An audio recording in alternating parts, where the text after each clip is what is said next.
Olá pessoal, tudo bem com vocês? Shalom Aleichem para todos. Estamos de volta com os vídeos para o canal A Luz da Kabbalah, trazendo luz para a consciência humana no YouTube. Temos também no Instagram A Luz da Kabbalah e temos vídeos que falam de muitos temas dentro da Kabbalah, que é uma mística, a Kabbalah é a mística judaica, praticamente sem fim, né? Então, hoje eu vou abordar um assunto bem interessante, que está muito em pauta, né? Perguntas sobre o porquê estudar a Kabbalah, para que serve a Kabbalah, as crenças da Kabbalah é muito elevada, para que serve isso?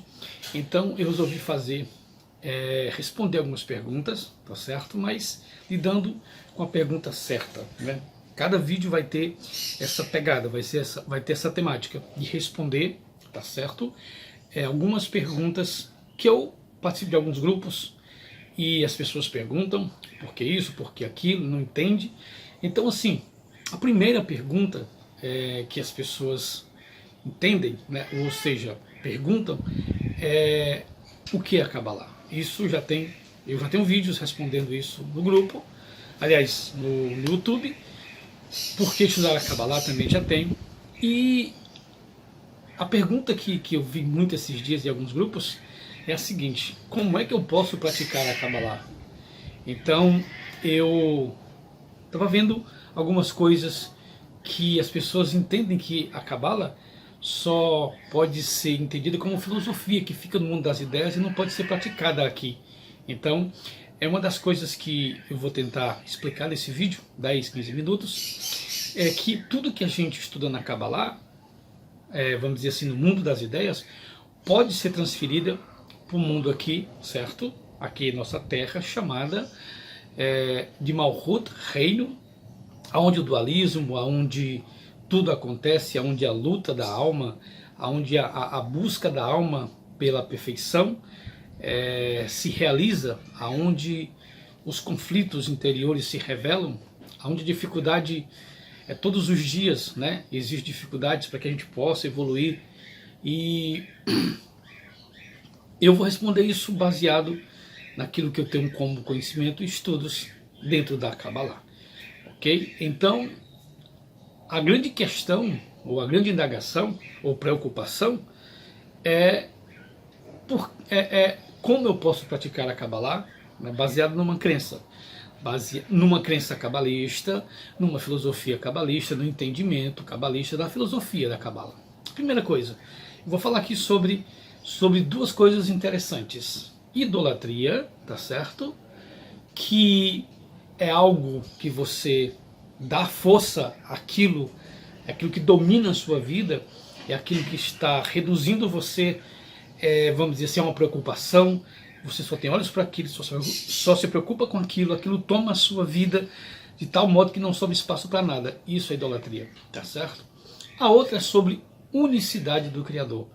O Criador é único. Tem gente que bate no peito, fala que é unicista e que graças a Deus é unicista, não é idólatra.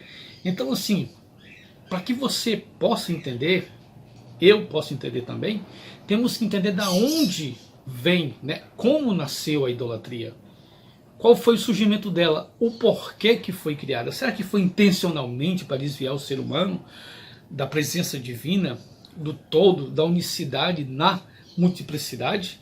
Será que foi para desviar esse contato, essa presença que existe entre eu e o Eterno? Foi para afastar, para botar alguém no meio, para ser o intermediário, o intercessor? Será que foi proposital? Segundo o Talmud, eu li em 2 tratados, agora eu vou depois fazer uma postagem sobre isso e responder para vocês a questão de onde está o tratado sobre idolatria. Eu vou citar aqui algumas partes que eu entendi na leitura, certo? Maimônides fala isso também no livro dele, no Mishneh Torah. E aí, o que é entendido dentro da Kabbalah judaica, dentro do Talmud? É que a idolatria, ela nasceu de uma inocência, vamos dizer assim, de uma ignorância. Quando o pessoal via o Sol, a Lua, certo? Descobriram um pouco as influências dos planetas sobre a Terra, eles começaram a entender que ali era um poder, que ali era uma força, que ali poderia ser o que? Adorado ou temido ou buscar auxílio numa dessas coisas que eu falei agora, certo? Então não foi proposital. Depois, né, já no século 3, 4, 5, já foi entendida, já foi ensinada e passada. Pegaram essa ignorância, essa inocência do povo de não entender de que tudo isso, planeta, lua, sol, chuva, água, acontecimentos aleatórios da natureza, são ferramentas na mão do Criador. Como a Cabala compara, né? Assim como os anjos trazem energia, trazem ajuda, trazem cura para este mundo, assim eram os astros, o sol e a lua.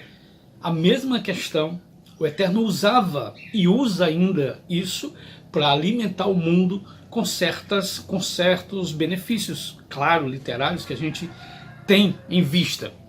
Só que o pessoal não entendia que ali eram instrumentos na mão do Criador, ou seja, como um martelo ou um machado na mão do lenhador que parte a lenha, que rompe a pedra, que talha ali a pedra. Não entendia, por trás daquela força existia uma força única, que era a mesma força que estava inserida lá naquele astro, nos eventos naturais das coisas, tá certo? Então a idolatria começou dessa maneira, e isso foi crescendo até chegar a um ponto de ser ensinada propositalmente que tem que ter um intercessor, um adjuntor, um advogado entre nós e o ser humano, aliás, entre nós, seres humanos, e o Criador.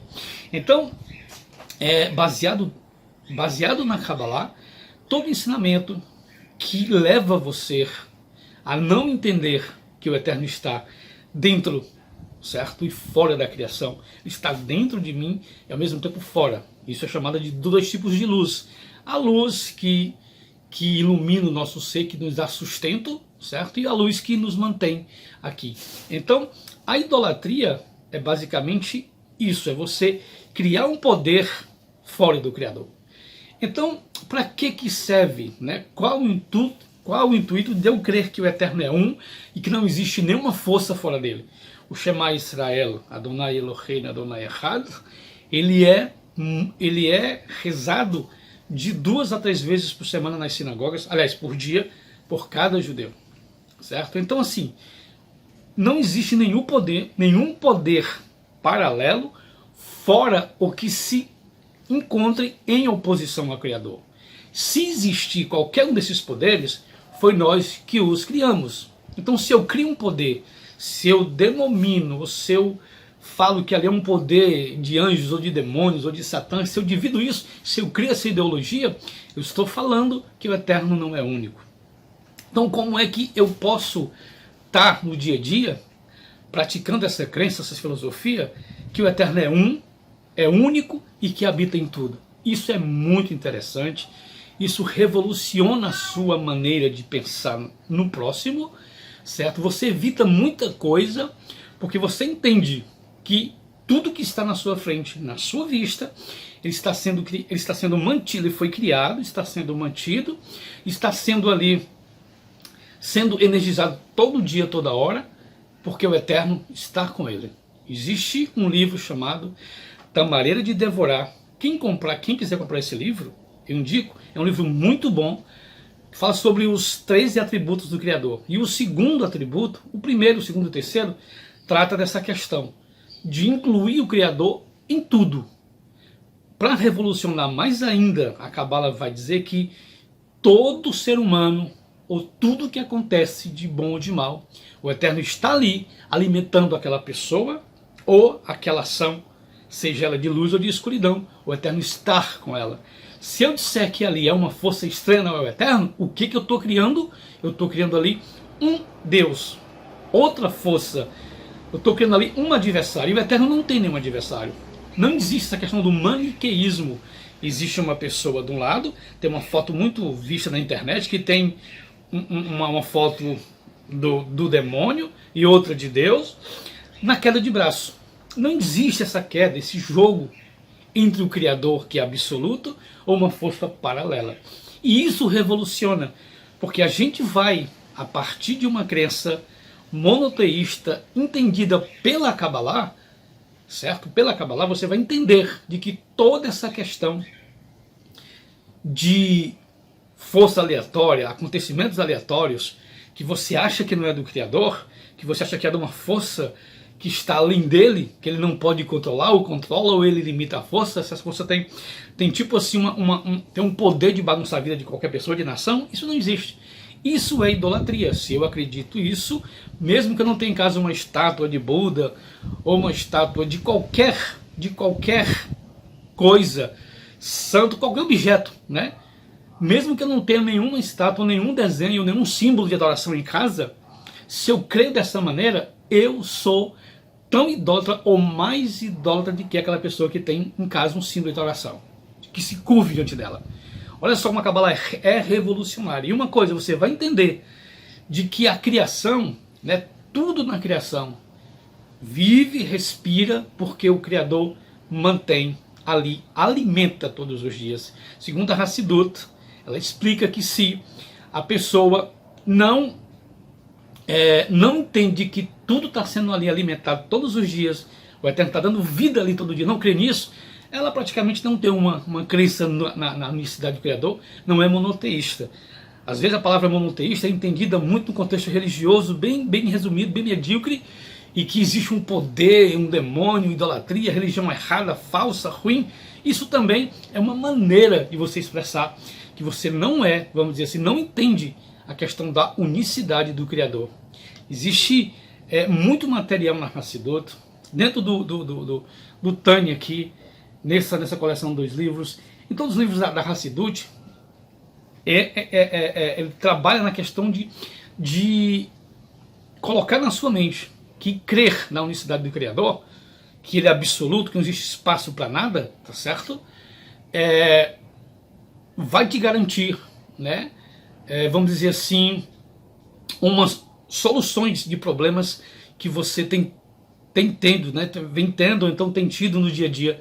Quando você crê no Criador, você vai acabar com aquela briga paralela, você vai acabar um pouco o julgamento, vai acabar falas que você tem como hábito, entendeu? Então, a importância de você estudar a Kabbalah e trazer essa filosofia que muitos pensam que estão só no mundo vamos dizer assim, das ideias, mas passar para essa condição, para esse lado e praticar no dia a dia, entender de que a unicidade do Criador, ela pode ser vivida, ela pode ser praticada com crenças renovacionistas, vamos dizer assim, para que você tente entender e amar mais aquilo que está diante de você, aquilo que acontece com você, porque tudo é para o bem. A palavra Ganzul Letová, tudo é para o bem, é muito real nesse contexto de você entender de que tudo que acontece, seja com você ou fora de você, parece às vezes ter uma força inimiga, uma força ao contrário, batalhando para que que você quer dê errado. Mas ali é só mais uma dificuldade para você impulsionar e passar com facilidade. E a outra, vamos dizer assim, o outro objeto que vier, você passa com tranquilidade. Tem um texto do Nahman de Breslov que ele fala que quando a pessoa começa o caminho de Torá, o caminho de oração, rápido aparecem dificuldades tremendas, grandes, e a pessoa ali quer desistir porque entende que tem alguma força que está lutando contra.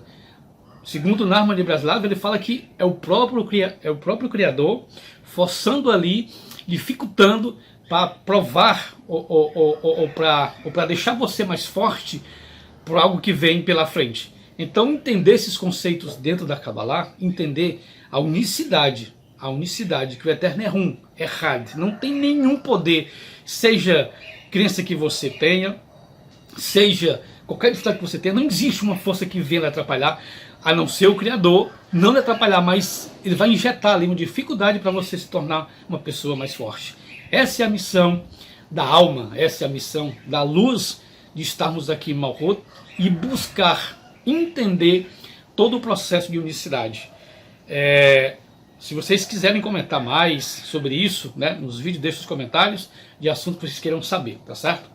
Pessoal, curte as páginas, né, no Facebook, no Instagram, curte também o canal A Luz da Kabbalah, compartilha, né, no YouTube, comenta, e divulga a mensagem da Kabbalah, tá certo? Se vocês quiserem se aprofundar mais um pouco sobre todo esse ensinamento, tem um ensinamento base, tem um conhecimento assim de base, um curso preparativo para vocês entenderem isso que eu estou falando aqui agora, ou coisas mais ainda profundas, estamos com um curso de 15 aulas, tá certo? Vocês podem estar me procurando e perguntando como funciona o curso. Eu passo para vocês o link da compra, o link do checkout, e vocês vão ter um curso de 15 aulas muito interessante, com bases, introdução à sabedoria da Kabbalah.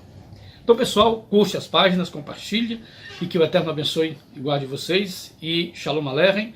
Até a próxima.